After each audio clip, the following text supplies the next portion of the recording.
सही जीत कर आए हो कि गलत जीत कर आए हो, मुझे नहीं पता कौन कौन गलत जीत कर आया है, कौन कौन सही जीत कर आया है, लेकिन और बहुत सारे नाम ऐसे भी हैं जो उधर बैठे हुए हैं जिनको जतवाया गया है, मैं वो भी ले सकता हूँ नाम। लेकिन मैं आखिरी ये मेरी गुजारिश है जनाब स्पीकर कि मैं ये समझता हूँ कि इससे, मैं अपनी बात कर रहा हूँ, इससे बड़ी बेगैरती नहीं हो सकती कि किसी का हक मार के मैं इस सीट पर बैठा हूँ। जिसने और यार चुप करो यार,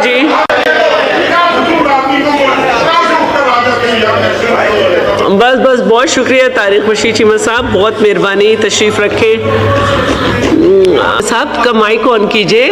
जी बहुत शुक्रिया डिप्टी स्पीकर साहब। अब ये आपको डिस्टर्ब कर रहे हैं, आप इन्हें समझाते नहीं। चेयरपर्सन साहिबा, आपको हम हमेशा डिप्टी स्पीकर साहिबा के नाम से ही बुलाते थे जब आप सिंध में डिप्टी स्पीकर साहिबा थी, और प्लीज़ टू सी हमारी ख़वातीन को उन सीट्स पे बैठ के अल्लाहुम्मा सल्लि व सल्लिम मुबारक अला सय्यिदना मोहम्मद व आलि मोहम्मद। क्योंकि मेरे भाई का नंबर है तो मैं 1 मिनट के अंदर ही बात करता हूँ। चीमा साहब से हमेशा एहतराम का ताल्लुक़ रहा और मैं इनकी स्टैंडिंग कमेटी का मेंबर रहा 13 से 18 के बीच साइंस एंड टेक्नोलॉजी में।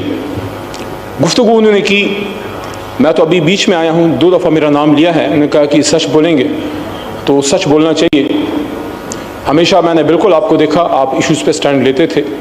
ख़ासकर मुझे वो वक्त याद है कि हुर्मत रसूल सल्लल्लाहु अलैहि वसल्लम का इशू जब था तो उसमें खान साहब की आपने सपोर्ट की, मेरी भी सपोर्ट की आपने। ख़त्म नबूवत के सिपाही हैं आप। लेकिन कुछ चीज़ें मैं रिकॉर्ड दुरुस्त करना चाहूँगा। देखिए, मैं आपको चीमा साहब दोष नहीं देता, आपकी पार्टी की पॉलिसी होगी, आपकी भी एक पार्टी है, आपके सीनियर हैं शुजात साहब। लेकिन मैं ये समझता हूँ कि जिस चीज़ पे मैं हमेशा शुजात साहब की और परवेज़ लाई साहब की फैमिली की बहुत ज़्यादा कदर करता था, कई दफ़ा उनके घर आना हुआ, उनसे मुलाकात हुई, कि जब ये हाथ देते हैं, तगड़ा हाथ देते हैं दोस्ती में। अफसोस कि साइफर वाले मामले पे पता नहीं कहाँ से इशारा आया कि आपको पीछे हटना पड़ा।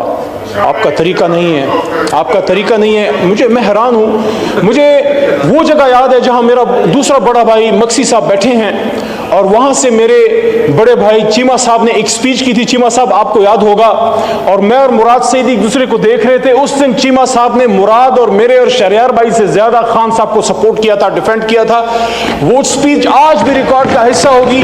मेरी ख्वाहिश होगी कि इस स्क्रीन पे वो स्पीच जो चीमा साहब ने खान साहब की सपोर्ट में की थी और उस स्क्रीन पे वो स्पीच जो आज खान साहब के खिलाफ की है, दोनों चलाएं और फिर फैसला आप करें कि सच कौन बोल रहा है।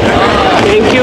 और आखिरी बात, चूंकि वक्त बहुत कम है, तो चीमा साहब ने कहा, फिर सद एहतराम, क्योंकि ज़ाती ताल्लुक तो है लेकिन पार्टी पॉलिसी से मजबूर थे, पता नहीं किधर से इशारा आ जाता है। ये इशारा नहीं तो पाकिस्तान के बेड़ा गर्क किया है। इसलिए तो उस दिन मैंने कहा कि हाँ फैसले करो यार, हमारी लीडरशिप है लेकिन आप भी लीडर्स हैं, अली मोहम्मद साहब लोग हैं यहाँ पे आए हुए हैं, सच्ची हक की बात किया करें। मेरी तरफ तो डिप्टी, तो ऑनरेबल चेयरपर्सन साहिबा, आखिरी बात सिर्फ 10-15 सेकंड, सिर्फ 10-15 सेकंड। मुझे वो वक्त याद आता है और आज मैं चीमा साहब से एक्सपेक्ट करता हूं, बड़े भाई से, कि मैं सच बोल रहा हूं, आप भी बोलें। अगर इस बात में झूठ है तो आप मुझे कहें, अल्लाह के 100 नामों के नीचे हैं, कि इमरान खान साहब ने 17 सितंबर 2018 को मैं काबीना का हिस्सा बना एज ए स्टेट मिनिस्टर। शहरार भाई पीछे बैठे हैं, जरताज भी बैठी है हमारी बहन, वो भी इस काबीना का हिस्सा थी, वो मेरे थोड़े बाद काबीना का हिस्सा बनी। ऑनरेबल चेयरपर्सन साहिबा, इमरान खान साहब की ये आखिरी बात बता के फिर मैं बैठता हूं। मीटिंग खत्म हुई, एजेंडा क्लियर हुआ। खान साहब ने आजम खान साहब से पूछा, जो PS2 प्राइम मिनिस्टर थे, SPM, कि आजम साहब क्या एजेंडा क्लियर हो गया है? उन्होंने कहा जी सारा कुछ क्लियर हो गया है। उन्होंने कहा कि तमाम सरकारी लोग ऐवान से, हाउस से चले जाएं, मैंने अपने वजीरों से कुछ बात करनी है। और जब वो चले गए, दरवाजे बंद हुए, सिर्फ हम रह गए और खान साहब रह गए। और मुझे वो बात खान साहब की ऐसी याद है जैसे मैं आपको देख रहा हूं, अभी मैं बात कर रहा हूं, कि खान साहब ने ये कहा कि मैं सियासत करने नहीं आया, मैं इस मुल्क को ठीक करने आया हूं, मैं अपनी हुकूमत कुर्बान कर दूंगा, लेकिन तुम लोगों में किसी करप्ट आदमी को नहीं छोड़ूंगा।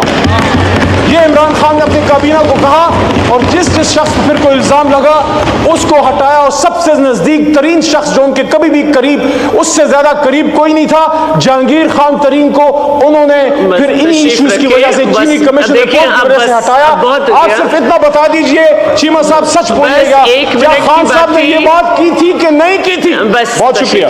तशरीफ रखें।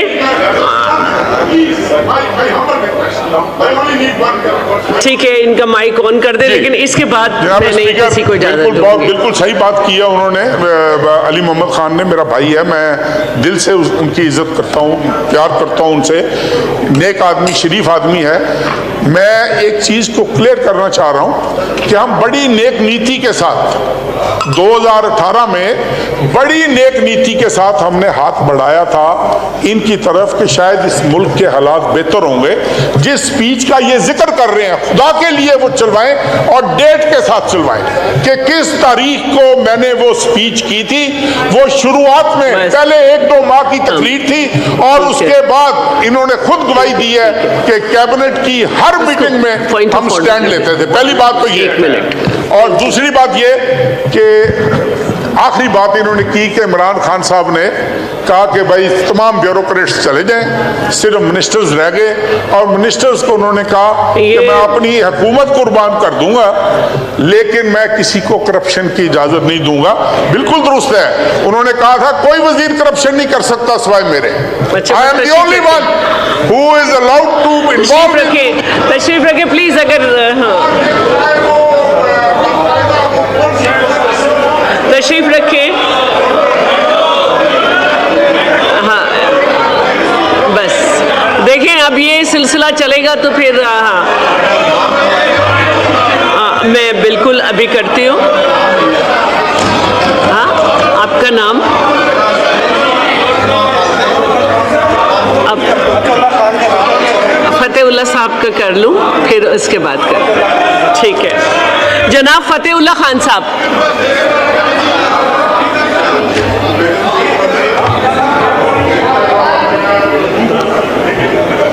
औज़ु बिल्लाहि मिनश शैतानिर रजीम, बिस्मिल्लाहिर रहमानिर रहीम। Order in the house, order in the house.